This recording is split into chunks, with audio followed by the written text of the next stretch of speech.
Hey guys, another knife review. This one is the Spyderco Urban with the Wharncliffe blade in orange G10. Alright, I'm going to start off with some specs. The knife is 2 ounces overall.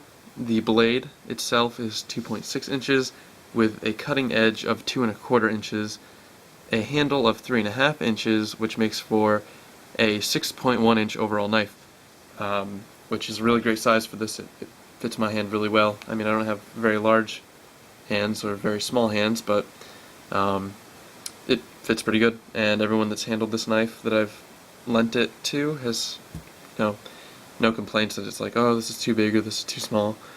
I got this for about 45 bucks off of Sierra Trading Post, which is a really good deal on this in my opinion, because it is not worth the $85 that you find it in retail on other sites. I shouldn't say not worth it. I think it's too expensive for what it is. I think $45 is what this really should have been priced at.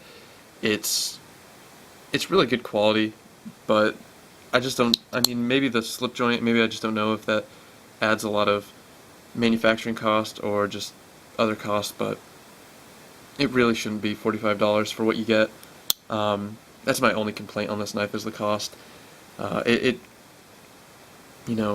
It's just not worth $85. If you can find it on sale, definitely get it. Like I did.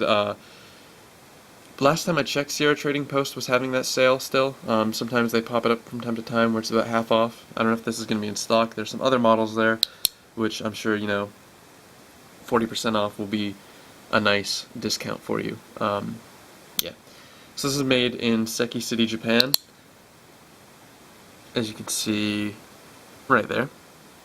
With a design. This was designed by Sal Glesser, the guy behind the whole Spyderco thing. He did a good job on this. The grip is very comfortable. The handle is very ergonomic. It fits really well in your hands, and the way he designed it, the choil and the back grip, or the thumb ramp, I don't know why I said back grip, that's not really a term, with the slip joint lock really is a great combination, because in all my time that I've used this knife, which, pretty extensively for the past 2 weeks, I've been carrying this almost every day, save like 1 or 2 days that I carried something else, but yeah, this I've never had, I can do it when I'm really trying to, but I've never had that happen to me. I've never had it come undone. If you hold it right, and you really don't have to think about it, it'll stay in your hand really well. So he did a really great job designing this. As you can see, there's a little pin that gives that spring tension on the slip joint. Let's see if that'll focus. Alright, maybe not. But yeah, you can adjust that, I'm assuming. I don't know what that would do really, but you can do that. It's got a pivot screw. Torx construction on all of this. The clip, that, and the pivot, which I haven't adjusted the pivot on this at all. There's a tiny bit of blade play, but honestly, you really have to be trying to find it in order for it to be noticeable. So that it's not an issue at all. And I mean, if it gets any worse, I'll probably tighten it up, but it's really not bad. Like, I can't even feel it just doing it like this. You kind of have to hold it just right. I don't know. For all intents and purposes, or all use of this knife, it's not really an issue at all. I don't think it ever will be if it stays this much. The clip is really good. They did a great job on this clip. Some wire clips like the Junior are too tight, some like the Sage are too loose, and you kind of get this clicking noise as you push it back and forth, but this one is pretty well made. It's not highly polished or really polished at all. Well, it is got a nice finish on it where you see the light reflect off of it, but it's not like any others that I've seen. It's almost bronze in a way.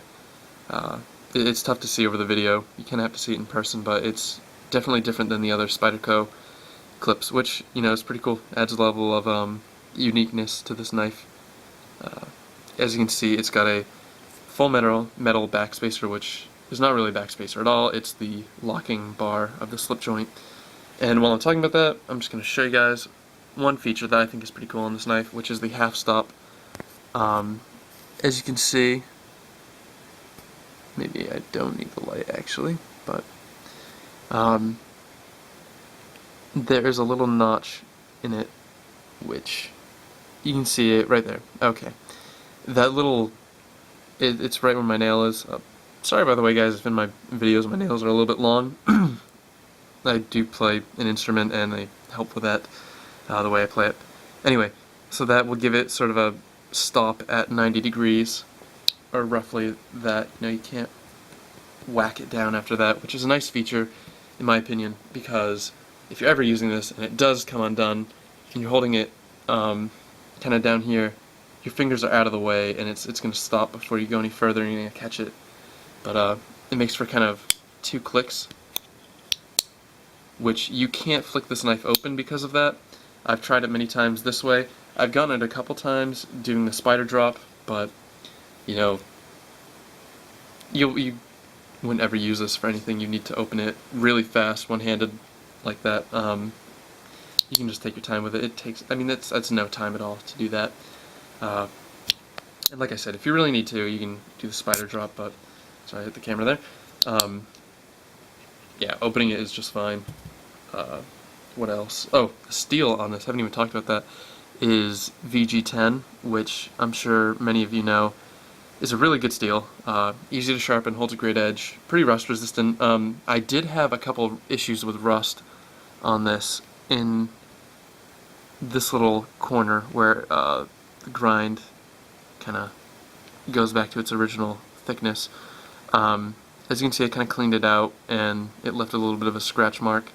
I used the kind of coarser material than I wished I had used, but you really can't notice the scratching. Anyway, point is that, yeah, VG10 will rust on you. I was down in Rhode Island, right on the coast, like right on the water, for about 5 days. I carried this the entire time I was there. I mean, it's legal to carry there, so that's why I did that. But yeah, I mean, for the amount of time I was there, for the amount that I was outside sweating or in the rain, and if the fact that that was the only rust on this entire thing, I think that's really great. If I'd done that with, say, a 8CR13 MOV or some other steel like that, AUS8, I can guarantee you that it would just be a mess with rust. I mean, yeah, VG10, it performed great. I used my knife a bunch actually while I was down there. From, I don't know, just like when I went for a couple walks, I noticed some wild edibles and I would cut the stalks off those. That's kind of like, it's like I'm on a walk, I'll see something and whoever I'm with is just like, what are you doing, why are you eating that plant? But, you know, it's I know my stuff. Also, just for eating food, opening packages of food or whatnot, while I was in the room I was staying in, yeah, it performed great. It's still sharp. I've only sharpened this once, but let's see if I can find a piece of paper just to cut with this thing. It is very sharp. I've noticed that some of my other knives in VG10 cut a little bit better than this. I don't know if that's just because the relief edge on this is kind of shallow at some points or kind of abrupt, but I mean, it's honestly, it's fine. You won't be like, oh man, this doesn't cut at all. It's a knife. It's sharp, guys. I mean, come on. Let's see what else. Yeah, the grip, like I said, very comfortable.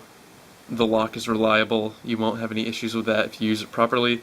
You know, really think about what you're using with your knives, or what you're doing with your knives, guys. That's honestly what's gonna separate some people's opinions on a good knife from a bad knife. You know, some knives are just not meant for certain things. Keep that in mind whenever you're using a knife.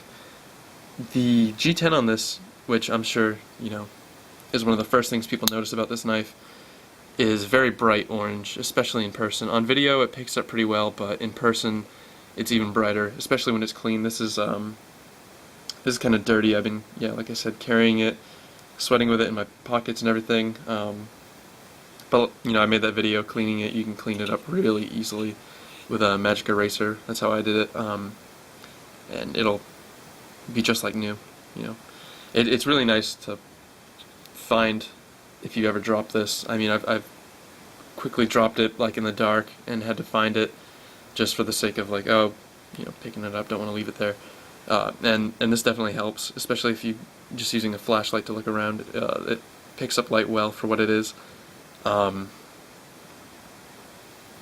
Anyway, yeah, that's really all I have to say about this. The only complaint I have is the price on this, and I think if they lowered this, although I think these are discontinued now, if they had lowered the prices on these when they were still in production, I think they would have sold really well. I don't see a lot of people with these, but I figured, hey, $40 for $45 for a VG10, Orange G10, Spyderco. I'm all over that. I really wanted to try out their slip it line, and after my experience with this, I really want to get a UK PK, a full flat ground one, in CTS BD1, because I really love CTS BD1, especially after using the Manix 2. That's a great steel. I think it's, honestly, people say it's like not as good of a steel as VG10, I've heard, but I think it performs just as well. I've never had a problem with my Manix 2. In fact, I prefer that over all my VG10 knives. Yeah. Anyway, I'm gonna go now before this video gets kind of long. I mean, it already is long. It's like, what, 11 and a half minutes already. But yeah, overall, I like the knife. Get it for the right price. Definitely jump on it if you can. Keep your eyes open for sales, because you never know when something like this will pop up. I haven't really seen any of the regular leaf shape foliage green G10 versions of the Urban laying around, but if I did, maybe I'll get one, swap out the blades like I've seen some people do. I think this would be a sweet knife with a leaf shaped blade in this color. That'd be cool. Oh, one last thing quickly, the sharpening on this is very easy. It is so easy. This Wharncliffe style blade, just a straight edge. It is so easy to sharpen. It takes no effort at all to get this incredibly sharp. So that's a really good plus about this knife. It doesn't require a lot of attention when you're sharpening it, which some knives do, but yeah, it's really easy on that. So that's all I have to say on it. Thanks for watching. I hope you enjoyed it. I hope you guys, if you're thinking about getting one of these, found this information useful. Yeah, thanks for watching, and subscribe, comment, all that stuff. Yeah.